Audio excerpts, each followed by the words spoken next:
All right, all right. I know this is the oldest, most far-fetched situation imaginable, but it happened. I wish I could tell you in some sophisticated or unusual way how I discovered my wife was cheating on me, but I can't. It happened like an old cliche from a bad fairy tale. I work for an auto parts company. I make brakes. Someone has to do it, and I'm one of the lucky ones. From 4 to midnight every day, 5 days a week for 8 hours, I operate one of the most archaic machines you've ever seen. I wear safety glasses, earplugs, steel-toed shoes, and a denim apron. Every day I fulfill my quota, and if I'm lucky I get a bonus at the end of the year. I have a small 3-bedroom house, a beautiful wife, and 2 sons, both in elementary school. After 12 years of marriage, everything has been good until now. We have 5 stations that collect shoes. They all run on compressed air.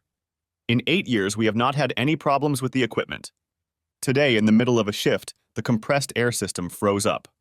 The air used to run all of our machines must be completely dry. It is filtered and dehumidified by automatic equipment that never fails. Well, almost never. Tonight, the dehumidifier system failed to release the moisture collected. I'm not a scientist, so all I know is that when moisture and high-pressure air come together, freezing occurs and everything stops.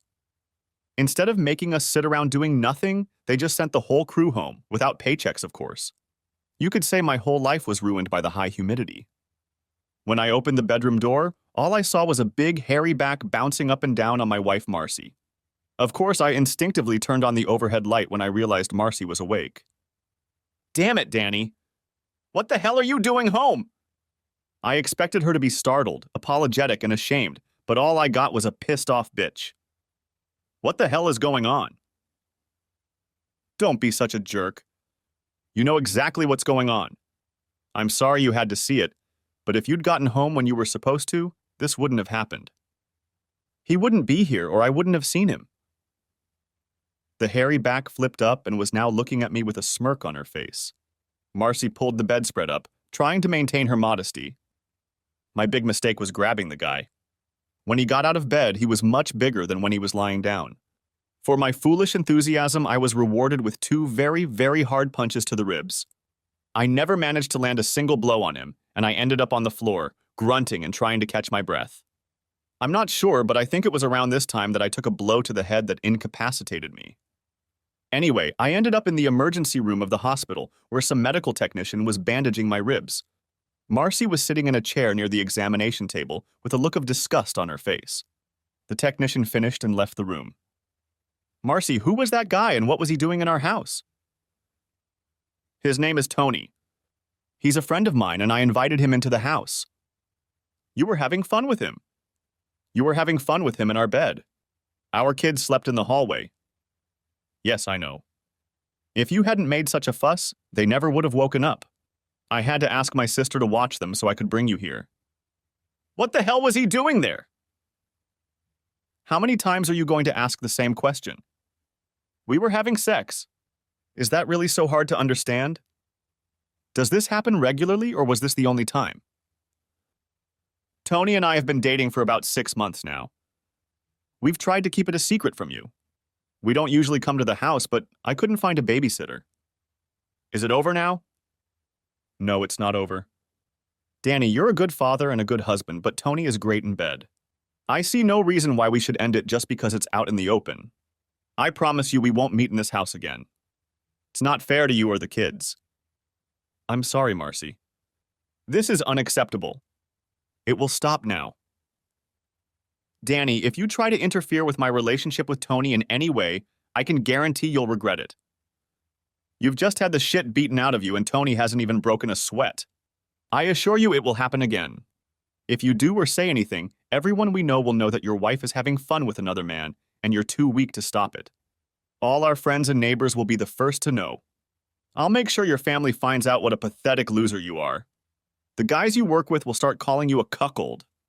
Think twice, Danny. Your life's gonna be hell. I bet even your sons will be embarrassed of you. You don't care what anyone thinks of you? You're going to make yourself look like a whore just to put me down?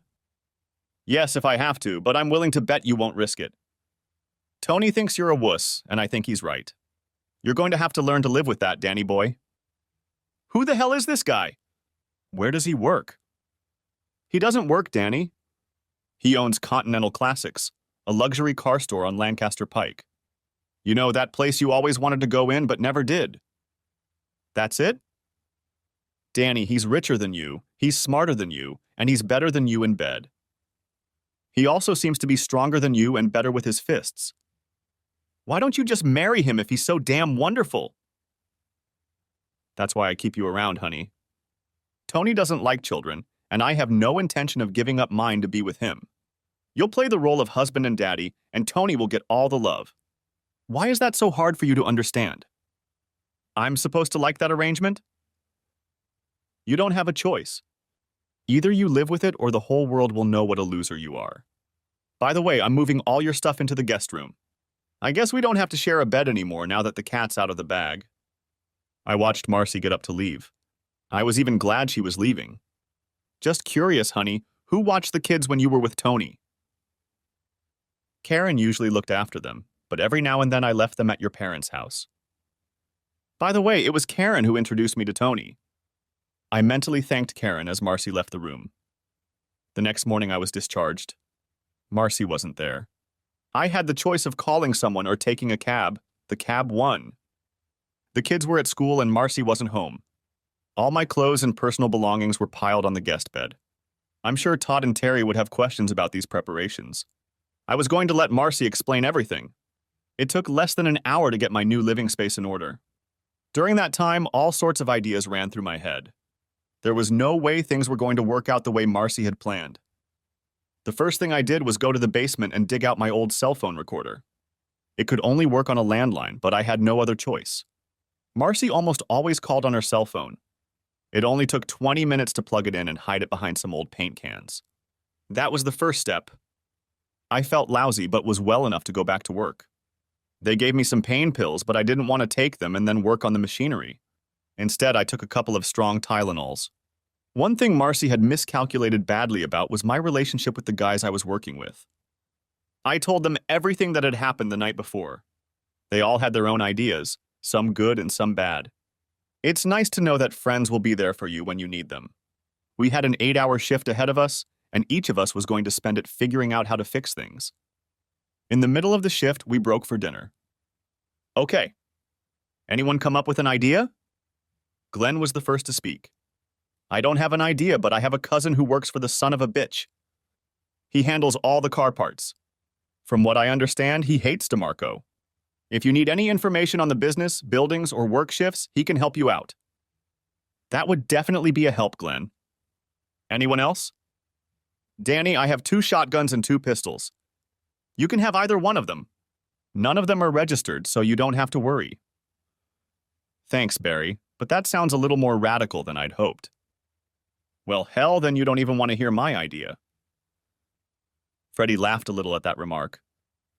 Tell us, Freddie. Come on, tell us. I thought we could tie him to a tree with his legs spread apart and build an Indian-style fire between his legs. Everyone liked Freddie's idea, but it was unanimously rejected.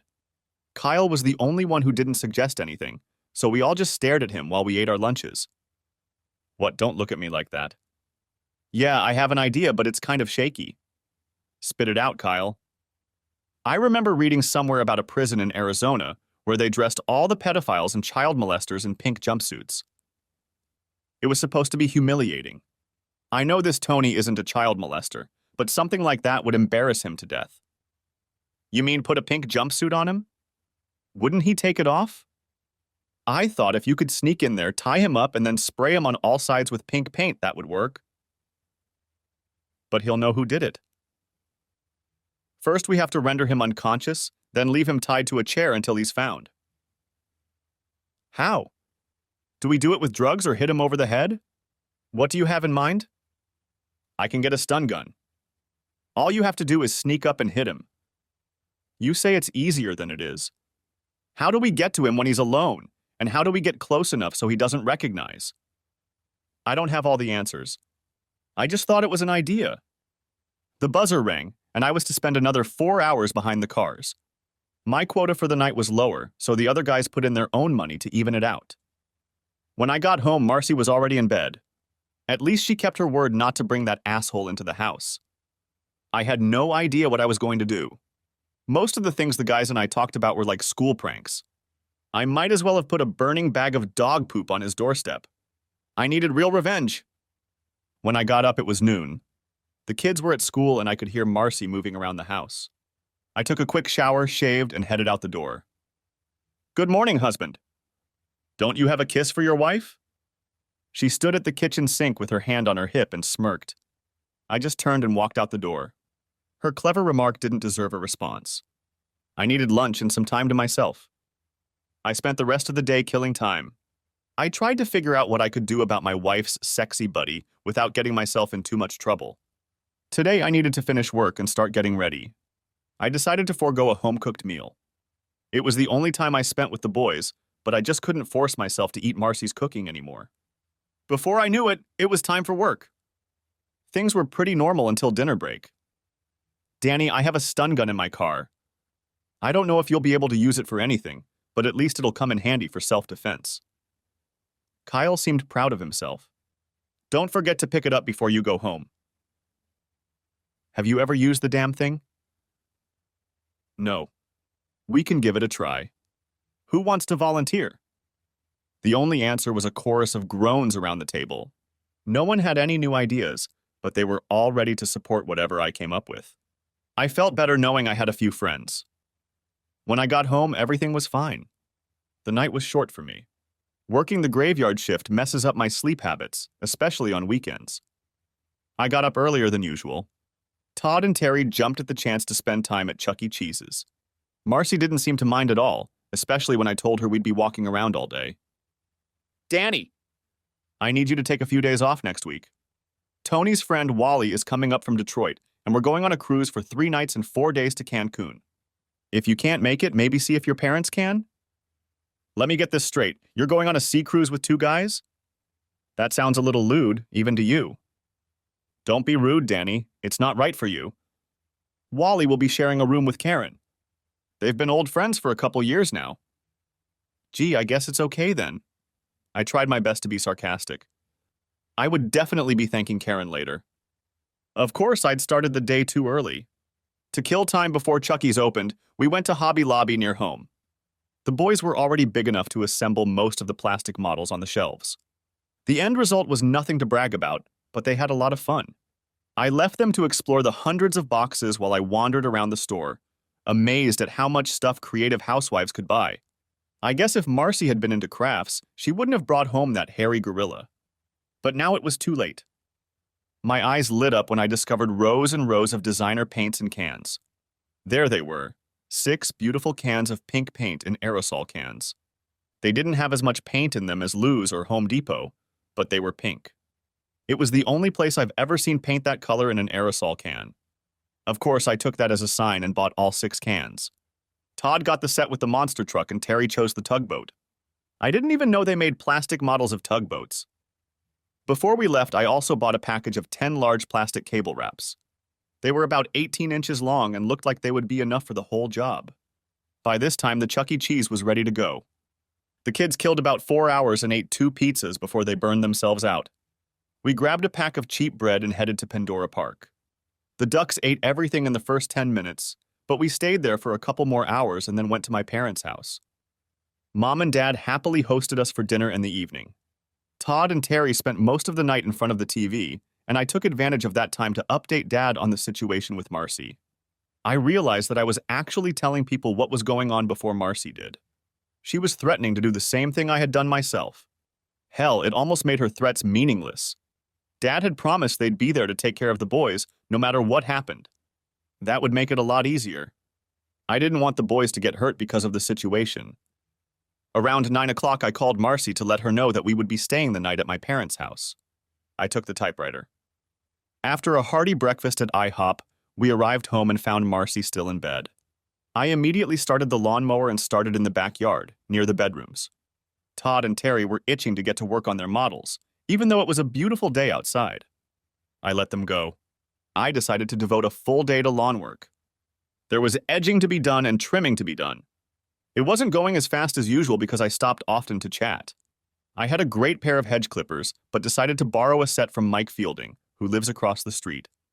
His wife, Mary, was one of the biggest gossipers in the neighborhood. I explained to Mike that there might be unfamiliar cars parked outside the house because Marcy would be entertaining male friends. Everything should be fine as long as they don't get drunk and rowdy. If that happens, just call the police. It was hard for me to control the situation since I worked nights. Larry Finley was on the board of directors of the local church. I borrowed a candle key from him and apologized for Marcy's recent wild behavior. Of course, he wanted to know what I meant. Larry was an even bigger gossip than Mary Fielding. In 10 minutes, he had enough material to last him a month. I didn't break for lunch and finished my work around 4 in the afternoon. After a quick shower, I went to Rosie's Cantina and ordered the most expensive dish on the menu. I'm not sure exactly what it was, but it was definitely delicious. I spent the rest of the evening with my brother Dave and his family. Dad had already told him what was going on. I spent the night on his couch. My wife had a great plan. She was going to force my obedience by threatening to expose me as a cuckold. If I refused to condone and support her infidelity, she would make my life miserable. It was an interesting idea, but it had a lot of holes in it. Not even a week later, I had already told everyone what was going on. That negated her threat to some extent. Besides, I managed to make her look like a slut in a way she never imagined. I don't think she expected any backlash. The next day after lunch, I stopped by the house to change for work, and a furious Marcy was waiting for me. "What the hell have you been telling the neighbors?" "Karen said you've been telling everyone like I run a brothel here at night." "Bullshit." "That's not true, Marcy. I just explained to them that you can entertain men while I'm at work, and that they shouldn't get excited about it." "Well, that's not true." "Who else did you talk to?" "With everyone. I figured I'd tell them before I told you. It was easier that way. I didn't say anything to your parents or your sisters. You should probably do that before word gets out to them." "Damn it, Danny. You're making me look like a whore." "Well, that's fair enough. You were going to make me look like a cuckold." "Bastard. Sorry, honey, but I have to go to work." Before I left, I managed to spend some time with the boys. The hardest part was not getting the time I wanted to spend with them. Glenn had the best news of the evening. Continental Classics was closing at 9 o'clock on Thursday night, so Tony could personally write all the checks for Friday. He hated being disturbed during payroll, so even the janitor was gone. Kyle took a few minutes and showed me how to use the taser. No one volunteered to try it out. The plan was taking shape. If I got caught, which I fully expected, I was looking at jail time. But I didn't care. Tony DeMarco was going to be humiliated. If I was arrested, I would make sure that all the newspapers and TV stations got the full story. Any such publicity would crush him, or at least make him angry enough to do something stupid. For the next few days, I came home only to sleep, shower, and change clothes. I hadn't eaten at home since that very first day. Finally, Thursday came. I arranged for my truck's battery to die, and Kyle came to pick me up. The shop foreman never really bothered the brake guys much. As long as we met quotas and the quality was good, they left us alone. One thing that was good for me was the OSHA work requirements. In apron, gloves, and welding goggles, we all looked the same. At 8:30, I slipped out the back door. The guys took turns working on my station. One of their posts would be vacant, of course, but no one cared. Restroom breaks were commonplace and never monitored. The main thing was to give the illusion that I never left. I walked through the door for the Continental Classic staff and headed straight for the restroom. Around 9 o'clock, someone did a quick check before turning off the light. 10 minutes later, I put on latex gloves and walked out of the restroom and into the semi-dark office space. His desk overlooked the showroom, so he was standing with his back to the door. It seemed to be easier than I expected. There was a computer in front of him, and he was picking at an old adding machine with a paper tape. He didn't hear me approach. I hit Tony right in the neck with the stun gun. His body jerked upward, and I thought he was going to turn around, so I hit him again. This time he jerked a few times, but then relaxed. Perfect. I put 2 plastic cables on each leg and 2 on each arm. I brought an old neckerchief with me to use as a blindfold. He was very cooperative. I rolled his chair up to a glass display case near the showroom. It would be perfectly visible when his people came to work in the morning. It turned out a beautiful pink color, but I had to use a lot more paint than I intended.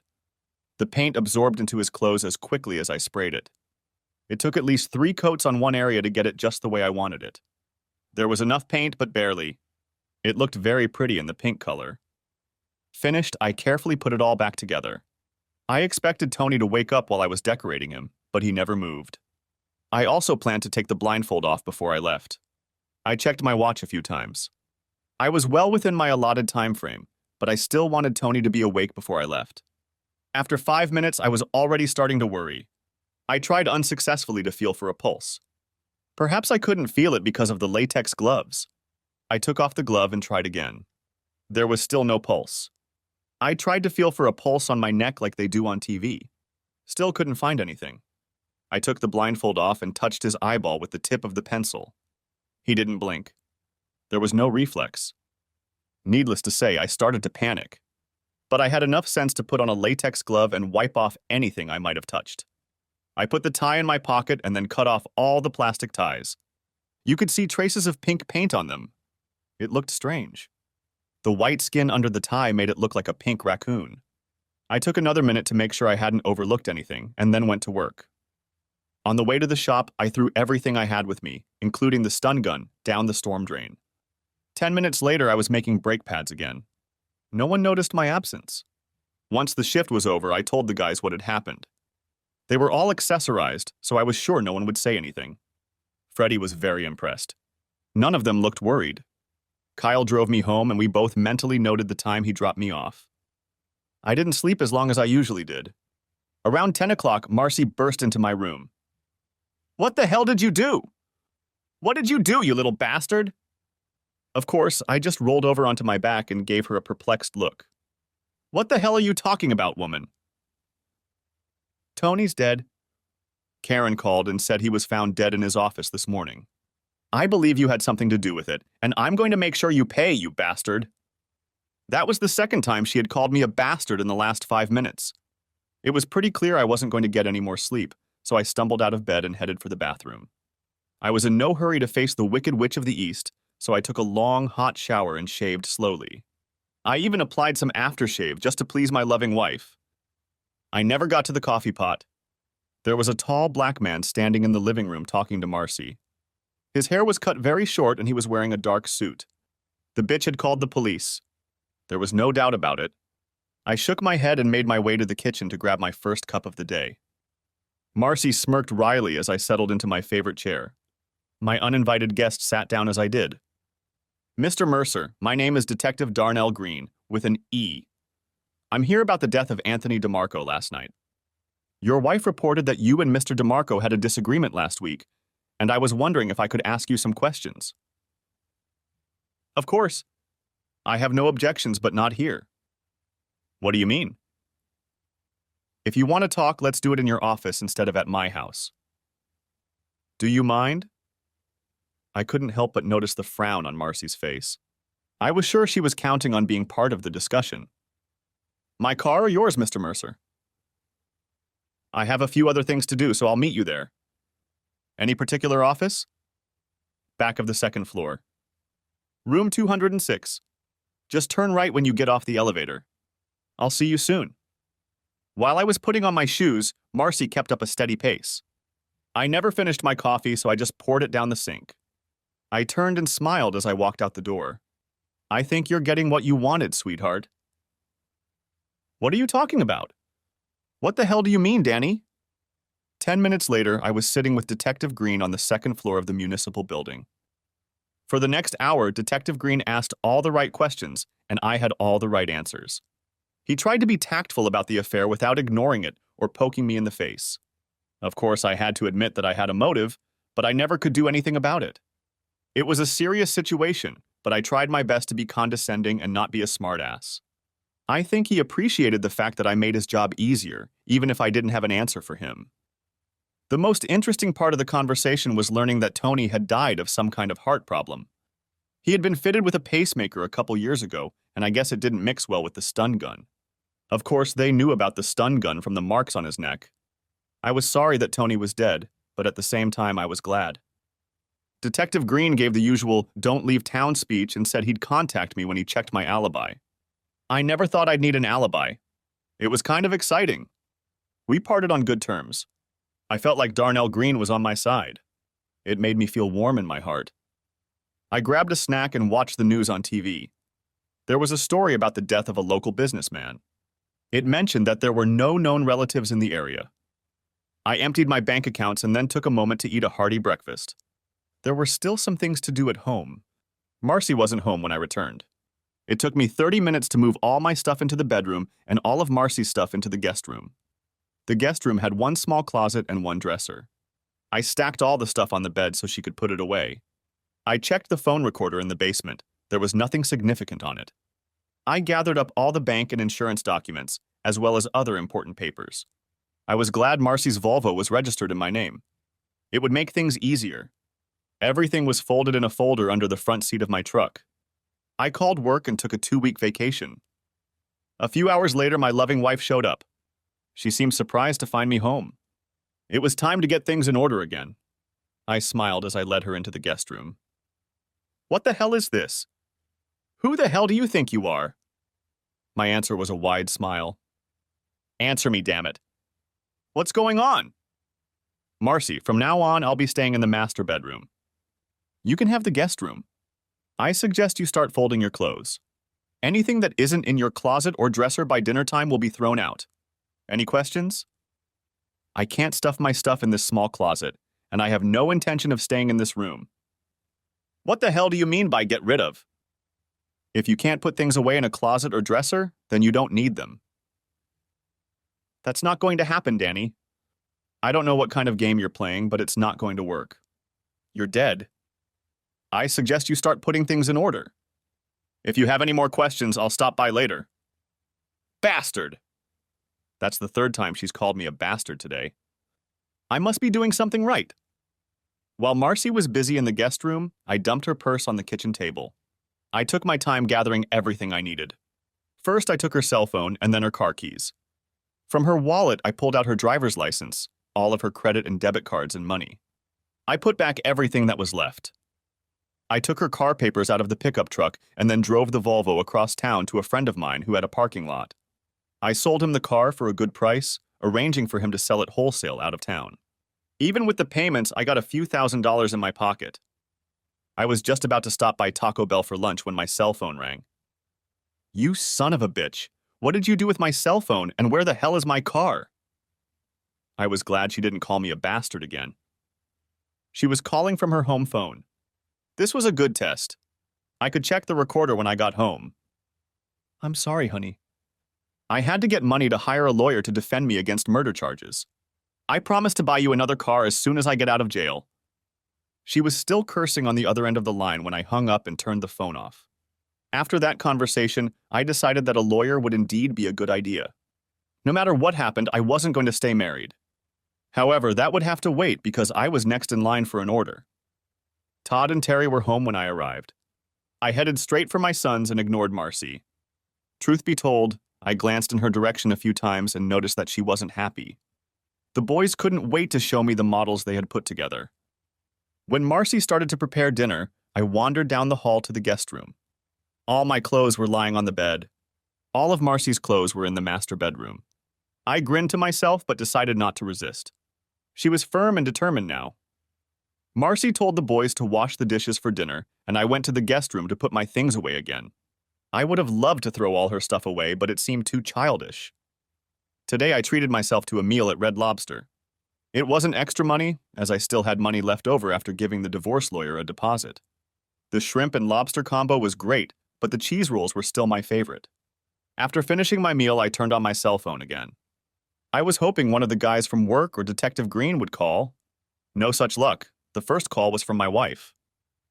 "Danny, how do I go to the grocery store?" "We need milk and a few other things." "I'll drive you when I get home." "Try to arrange for us to shop on Saturdays when I'm not working. It'll be easier for me if you don't shop alone." "Oh, I got another call. I gotta go. We'll talk when I get home." The second call was from Kyle. Detective Green talked to the entire team, both individually and together. All the stories checked out. Tom Tingle, the floor manager, was the strongest supporter. He insisted that there was no way I could miss work. He kept a strict eye on all his men and could guarantee that I was there all night. I realized I wasn't that smart. If some forensic scientist wanted to prove that I'd killed Tony DeMarco, I'm sure he could do it. I was starting to feel like nobody cared. I got home just in time to put the boys to bed. Marcy was sitting on the couch with a glass of wine. I grabbed a cold Foster's from the refrigerator and made myself comfortable in the chair. The TV wasn't on, so I decided now would be a good time to talk to Marcy. So, Marcy, how's the plan to turn me into a wuss and a cuckold going? That was the end of the conversation before it could begin. She finished her wine, got up, and went to her bedroom. I thought she wanted to talk. Guess I was wrong. I grabbed my beer and went to check the recorder. The first call was to her sister. There was no backup. Turns out Marge knew all about the affair with Tony and was supportive of Marcy in every way possible. That was good to know. The next call was to Marcy's mom, and it was a little different. Mom had no idea what was going on. Her daughter convinced her that Tony was a friend of Karen's, and that I was jealous because I had been trying to have sex with Karen for years. Tony lectured me about it, and I got angry. She never said I killed it, but she hinted at it. She called the cell phone company to see if she could get a replacement for the phone I took, but got nothing. She then called the DMV to report that I had taken her driver's license. She was told to report it to the police. She called the bank to ask for a replacement credit card, but was told the account was closed. I'll tell you what, she was a busy girl. The last call on the answering machine was to Karen. Karen lived just a few houses away, so I have no idea why they used the phone instead of just meeting up. Of course, that went in my favor. I learned two important things from that call: that Wally was still on his way from Detroit, and that Marcy was going to lay low and not make a fuss until he got there. The next day, the boys and I got up bright and early. We were out of the house before Marcy even woke up. We got home after lunch, and Marcy insisted that I take her to the grocery store. She needed things, and since she no longer had a car or driver's license, I had to take care of it. That night, while she was making dinner, I checked the recorder. Wally had arrived, and the first person he called was Marcy. It was an interesting conversation. He believed everything Marcy had told him and vowed revenge. Wally and Tony had grown up together, and he didn't want to let that go unchallenged. He gave Marcy the phone number where he was staying and told her to call him the next day as soon as she had a chance. Marcy immediately called Karen and excitedly told her how happy she was. I couldn't believe that this was the same woman I had been married to all these years. The change was so sudden and so complete. I had no idea that my actions were so bad that I deserved such a thing, except for killing her lover. Before I went to bed, I went out for a hamburger. Of course, the lawn needed to be mowed again, so I had a good excuse to avoid Marcy the next day. Around 11 o'clock, Marcy's mom and dad came to pick up the boys. I had no idea that an overnight stay with relatives was planned, but I decided not to protest. Tomorrow was a school day, and Grandma Wilcox promised they'd be there on time. I couldn't wait to check the phone recorder, but lunch came first since I had skipped breakfast. After a quick shower, I headed to the Denny's. Marcy didn't say a word about me not eating at home anymore. Marcy and Wally had devised a plan to avenge Tony's death. It was all pretty comical. I guess if I hadn't known what was going on, it wouldn't have looked like this. After Marcy and I went to bed, Wally was going to enter the house through the sliding door from the back patio. She promised him it would be unlocked. If everything went according to plan, it would look like I'd been shot in a robbery attempt. Marcy and Karen would have called 911 when they heard the gunshot. I know it sounds silly, but at that moment I remembered that I hadn't changed the beneficiaries on my insurance policies. On my way out the door, I kissed my wife Riley and got the finger in return. I had dinner with my parents and spent the evening there. Before leaving, I borrowed a snake charmer from my father. A .20 caliber short-barreled shotgun would be perfect for an evening party. When I got home, Marcy was already in bed, but her light was on, so I assumed she was reading. The only call on the recorder was from Karen. She was bragging about the great sex she and Wally had enjoyed all day. Before saying goodbye, she promised Marcy that she would be ready for tonight. It took me about 20 minutes to replace the buckshot in the shell casings with rock salt. I had a full sack left over from last winter. I didn't want to kill Wally, only slow him down. Hell, I didn't want to kill Tony either. I hoped Wally didn't have as bad a tick as Tony did. I wanted to check the door to the back lot, but I was afraid Wally might see me. I had to assume that Marcy had left it unlocked. I stripped down to my underwear and tangled the blankets on the bed. A cup of coffee would have been nice, but there wasn't any, so I decided to make do with a Coke. I waited, sitting in the chair with my cell phone in hand. He didn't show up until after midnight. As soon as I saw him on the deck, I dialed 911 and reported that there was an intruder in my house. I was careful to say that I feared for my life. I didn't hang up. The patio door quietly opened and Wally appeared in it. I waited until he was fully inside and gave him the first volley. I aimed for the lower part of his body because I didn't want to accidentally kill the son of a bitch. The first shot threw him back on the deck. When the second one hit him, he tumbled over the side of the deck, breaking the railing. I realized I hadn't killed him because he howled like a piglet. That rock salt must have really hurt. I was amazed at how loud the sound of the gunshot was in the house. My ears were ringing. I turned on the light, and within seconds, Marcy was standing in the living room screaming. She was actually screaming out words, but I couldn't make them out. I went over to see how Wally was doing and saw a Ruger .22 caliber automatic with a silencer on the floor. Marcy was still screaming, and I pointed the shotgun in her direction. She quickly shut up and ran out of the room. Looks like Wally broke his ankle in the fall. Some guys are lucky. 10 minutes later, the first black and white showed up. There was no special discussion. I put the shotgun on the floor so no one could misinterpret what was going on. I pointed to the phone, and one of the officers informed the 911 operator that everything was under control.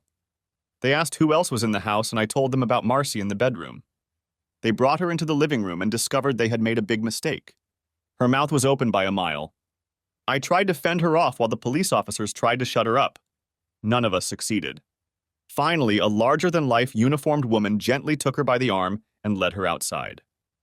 I noticed that Karen was standing outside with the other neighbors. I smiled at her and slowly ran my index finger down her throat. She turned and walked quickly away without responding to my smile. The ambulance crew arrived for Wally at the same time Detective Green showed up. He smiled when he saw me, and I answered him with a wide grin. I wasn't trying to be a smartass, but I just couldn't help myself. The Amazon cop brought Marcy back into the house so she could get dressed. She had already calmed down a bit. After I got dressed, we all went to police headquarters. I insisted on separate cars, so Detective Green let me ride with him. We didn't talk on the way downtown, but he looked at me and smiled again. It was already dawning when Green let me go. We only talked for about 30 minutes, but they kept me around all night. I felt like I was in Guantanamo because they kept making me drink coffee. One of the black and white cars drove me home. I was a little disappointed because I was expecting to see yellow tape strung around the house. It looked like nothing had happened. The rock salt hadn't even broken the glass siding door. Apparently, Wally had gotten most of it. I estimated it would take about an hour to fix the broken railing. I went to bed and didn't get up until after lunch. After emptying my bladder, I staggered into the kitchen and found my friendly detective sitting at the table, reading the newspaper and drinking fresh coffee, which I realized he had made while I slept. I'd had as much coffee as I wanted the night before, so I settled on a large glass of juice and sat down across from him. I have no idea how he got in. You're a cool dude, Mr. Mercer. He didn't lift his eyes from the paper. I didn't know what to say to that, so I stayed silent. I couldn't tell if he was playing me or not. He finished his coffee. Detective Green, I need to shower, shave, and eat lunch. I'll buy one if it's not against police policy. Take your time, Danny. I've got all day ahead of me. As I headed for the shower, I wondered when he was sleeping. Lunch consisted of 2 large pulled pork sandwiches. Green even joined me, washing them down with beer. Neither of us said anything, and after a while the silence became overwhelming. You're dying to ask me some questions, aren't you, Mr. Mercer? Funny, I was thinking the same thing about you. My detective friend waved at the waiter and ordered 2 more drafts. I've been asking you questions all night. Now it's your turn. So, for starters, where's my wife? She's still with us. She'll be arraigned this afternoon. I finished my beer. Your wife's parents found her a lawyer. This was something I hadn't expected. Now I had 100 more questions, but the problem was that the more questions I asked, the more I risked exposing myself. I decided it was best to back off. It was good to see that Marcy's family was willing to help her because I wouldn't be there. I have no more questions, Detective Green, but if you feel the need to talk it out, you can start anytime. He took a big sip of beer and laughed, softly but quite definitely. One more thing. You didn't happen to overhear or tape record the conversations your wife had with Mr. Williams, did you? I assume you mean Wally? This elicited a slight chuckle from me. And if I had such a record, would you need it? I don't know yet. If it goes the way I think it will, it won't change anything, but if one of them has a good lawyer, it might. If I have a record like that, won't I get in trouble for it? You're right about that. I'm just trying to make my job easier. I'll see what I can do without the tape, which may or may not exist. I nodded my thanks. Danny boy, I think I should take you home. Your boys will be home from school soon and they need their father. We pulled up to the house just as the school bus dropped Todd and Terry off. They came up to us and I introduced them to my new detective friend. They wanted to see his badge. Everything seemed pleasant enough until Green leaned forward and said, "So, which one of you built the tugboat and which one of you built the monster truck?" "I built the truck," Todd shouted, sticking out his chest. "And I built the tugboat. Would you like to see it?" Terry was just as proud. "Maybe I'll get a chance to look at them next time. Right now I have to go." He left me standing stunned and walked to his car with a wide, shit-eating grin on his face. That son of a bitch knew about the pink paint. He had my balls in his hands, and there wasn't a damn thing I could do about it. That night we ordered pizza. The boys never asked where their mom was. After dinner, Marcy's dad called and said he needed help raising bail money to get her out of jail. I tried to be as polite as possible, but I turned him down. I'm not sure he understood what was going on, but at least he was trying to be a good father. I asked him where she was going to stay. He hesitated for a bit and then said she was staying with them. The boys and I loaded all of Marcy's stuff into the pickup truck and drove them. We had no trouble packing everything up. When we got home, I noticed the U-Haul truck in the driveway of Karen's house. The next morning, it was gone. Marcy never called me. I had to read the newspaper every day to find out what was going on. No one told me anything. In fact, it was as if I was being kept in the dark on purpose. There was no trial. Marcy put all the blame on Wally. Wally claimed it was her idea. In the end, they both pleaded guilty. Marcy got 3 to 5 years for conspiracy to commit murder. Wally got 5 to 10 years for attempted murder. About the silencer that Wally had with him, the federal people were called in. They decided to wait until Wally served his first sentence before making changes. Detective Green didn't need the tape and never mentioned it again. Karen disappeared and was never seen or heard from again. My father was glad to have his gun back and promised that I could borrow it again if I needed it. When he said that, he hummed. I asked Marcy to serve me with divorce papers as soon as she started serving her time in jail. She didn't protest. I got the impression she wanted nothing to do with me because I hadn't seen her or talked to her since the night I shot Wally. I sold the house and moved back in with my parents. I couldn't work and watch the boys myself. The guys at work were glad to have me back. For some reason, I was offered to move to the day shift, but I declined.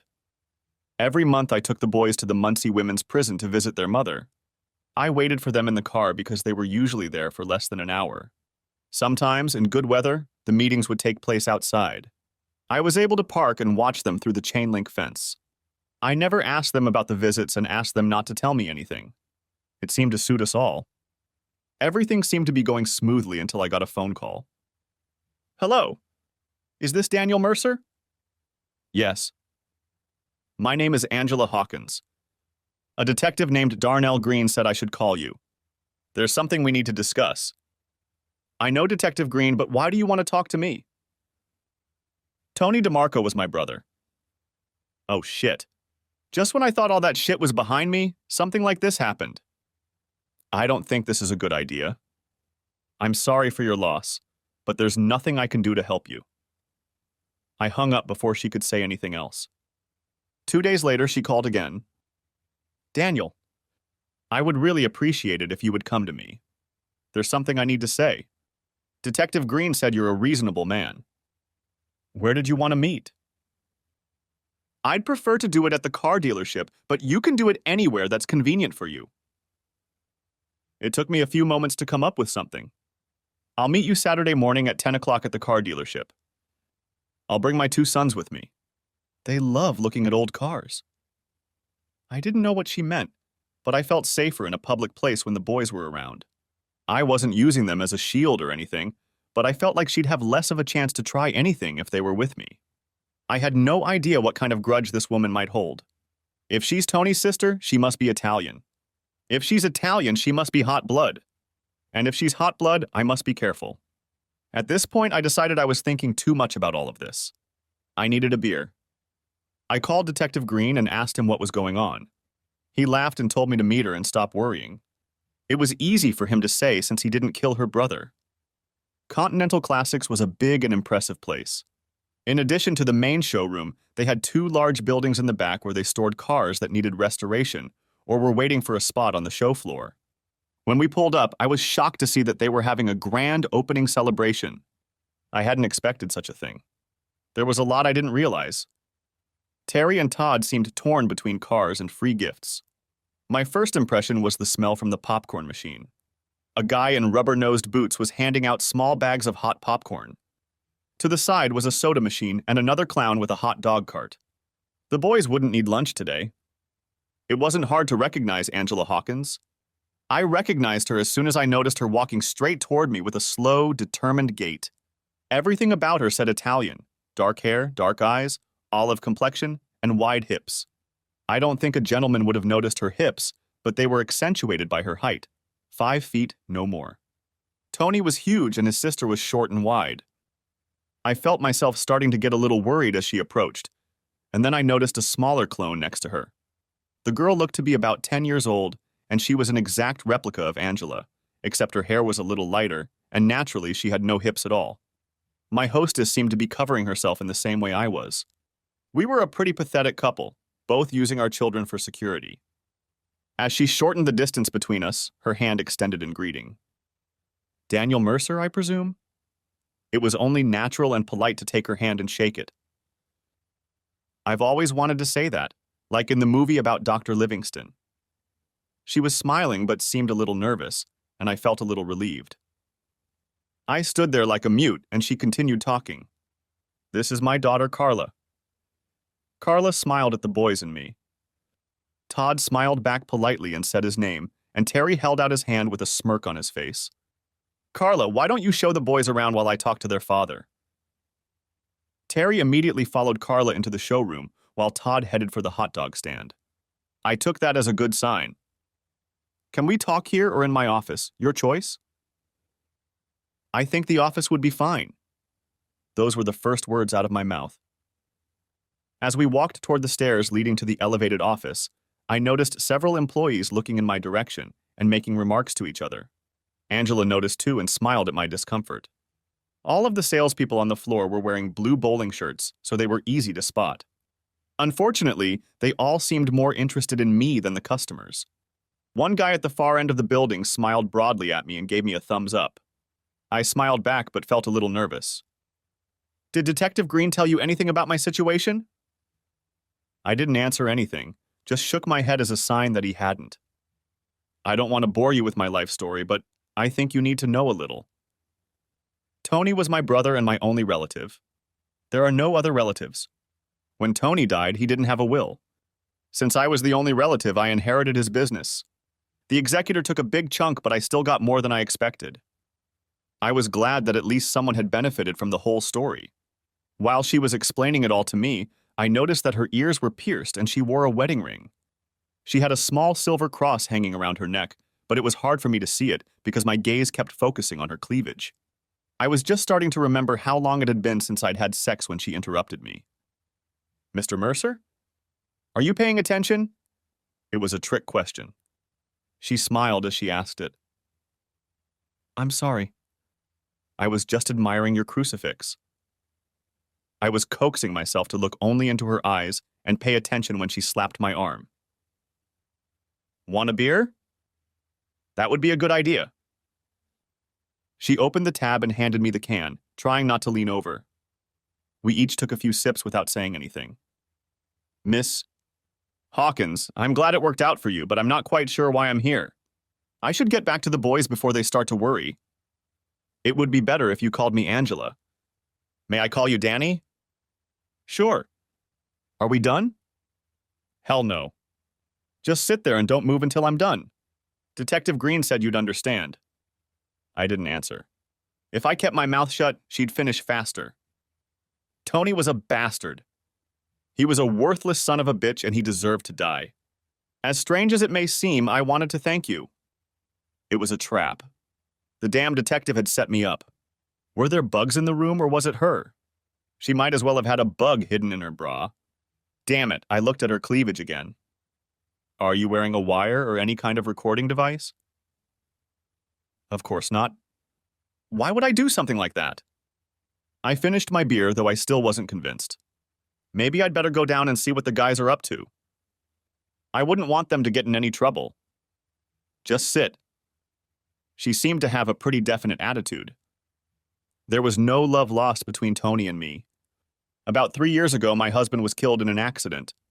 He had no life insurance, and the person who hit him had no insurance at all. I had no job skills and a daughter to raise. Tony was my only relative, so I asked him for help. He paid part of my husband's funeral expenses, and that was the end of it. He wouldn't even return my calls. Are you saying that his death was a blessing to you? Yes, and apparently for you too. Maybe we should both thank him for what happened and leave it at that. Angela smiled and finished her beer. You don't want to talk about it anymore, do you? I nodded and started to rise from my chair. I need a favor from you. You're the only one who can help me. What can I do for you? I want you to come over to work for me as general manager. You're out of your mind. I don't know anything at all about the automobile business, especially about fancy cars like you have out there. I know. I have people who deal in those things. What do you need me for? Angela seemed a little nervous.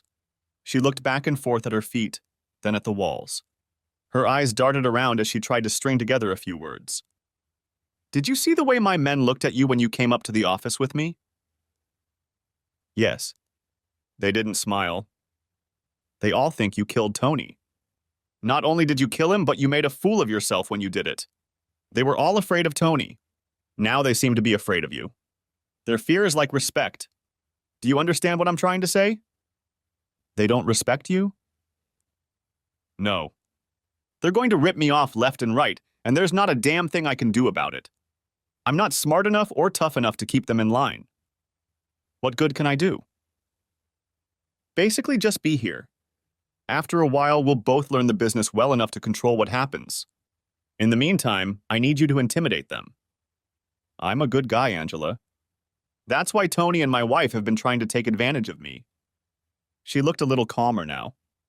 That didn't work out too well for them, did it? For some odd reason, I found that amusing, and I even laughed a little. For the next 30 minutes, Angela and I discussed the terms. She had no trouble exceeding the salary and benefits I was getting at the factory. If things didn't work out, I could always come back.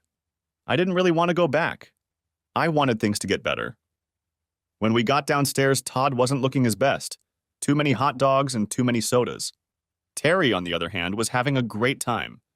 He seemed to spend more time talking to Carla than looking at cars. That was definitely a good sign. On the way home, Todd threw up in the truck and missed dinner. I started work that Monday. Everything went exactly as Angela had predicted. I was amazed at how quickly I was able to settle into the job. I bonded with several employees and soon had eyes and ears on the floor. The blue shirt who smiled broadly at me on my first day was Glenn's cousin, who was my strongest supporter. Most of the employees wanted the business to thrive and were willing to snitch on the bad apples. Angela let me handle the layoffs, and I found that I enjoyed it. I was really living up to my reputation. Detective Green stopped by for coffee with me a few times, but the conversation was usually light and friendly. Finally, I got him to open up a little. 3 years ago, I was working as a police officer in Philadelphia. I came home one day and found my wife in bed with my supervisor. I beat the shit out of him right on the spot and kicked my wife out. The police department gave me a choice: quit or get fired. A week later, I got a job here.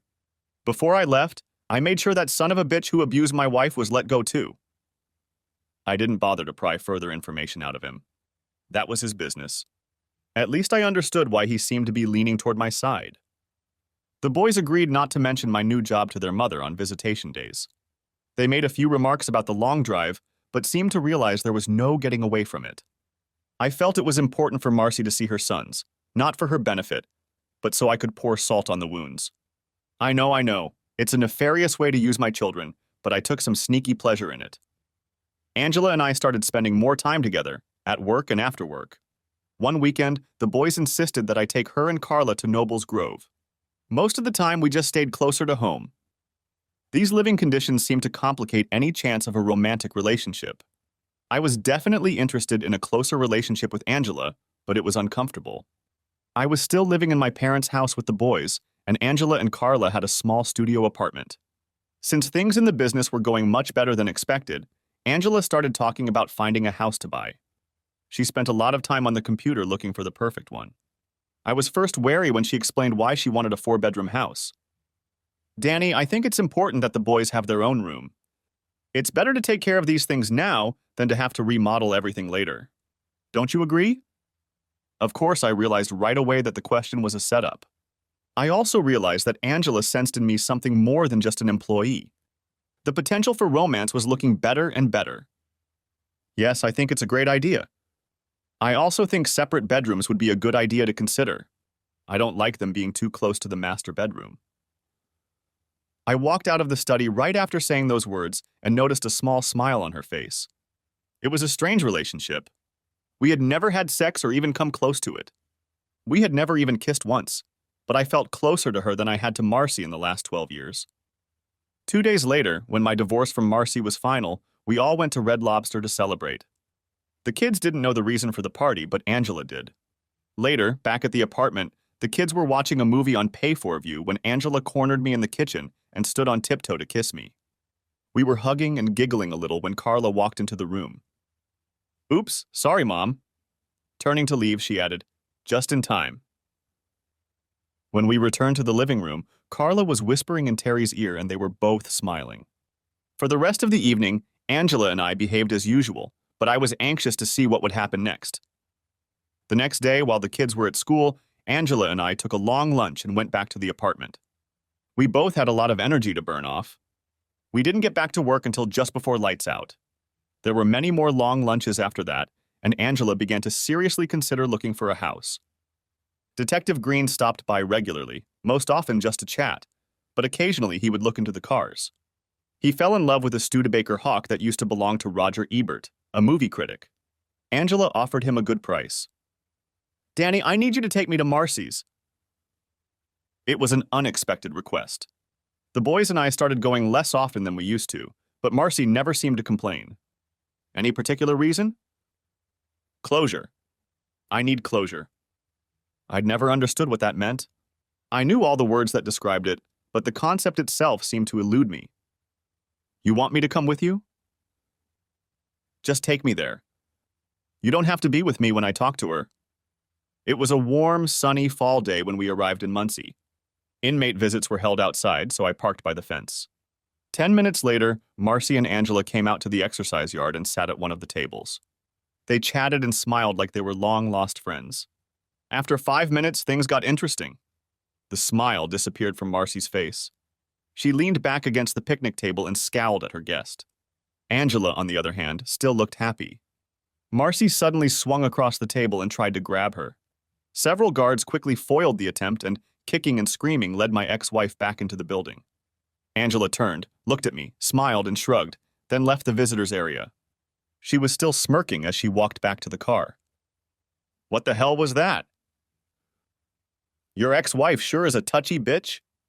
Angela seemed to giggle to herself. We drove for a few miles and then she turned slightly, straining against her seatbelt. I introduced myself and she seemed pleased to see me. Everything was fine as long as she thought I was on her side. I admit I misled her a little at first. "What do you mean?" I told her I'd come all the way from Baltimore to get revenge. That seemed to please her, because she thought I had turned against you. Of course, what I really meant was that I was going to get even with Tony by taking over his business. I guess you can still get revenge on a dead man, right? Okay, but what got her so upset? She wanted specifics. When, where, and how? Of course, I realized she meant you. Now I was getting curious. I told her it would take a long, long time and asked if she wanted me to keep her informed of progress. She readily agreed and insisted on knowing exactly how I planned to do it. When I told her how I was going to do it, she exploded. She lost her head. She went crazy. It was great. Okay. How the hell are you going to destroy me? Now I want to know. Her smile grew even wider. I told her I was going to entertain you to death. That's it? Yes. Funny, isn't it? I thought she might get mad, but I didn't expect her to go for it. Everything went quiet for a few moments. We both sat there smiling. I was so proud of her. When do you plan to launch this attack? As soon as we get to the next motel, silly. 2 months later, Angela and I were married. It was a small ceremony in the backyard of our new home. Angela sent Marcy a wedding invitation with a little note inside. Everything is going according to plan. He should be dead in 40 or 50 years. Thanks for watching. I hope you enjoyed it, so subscribe to my channel and watch the next video.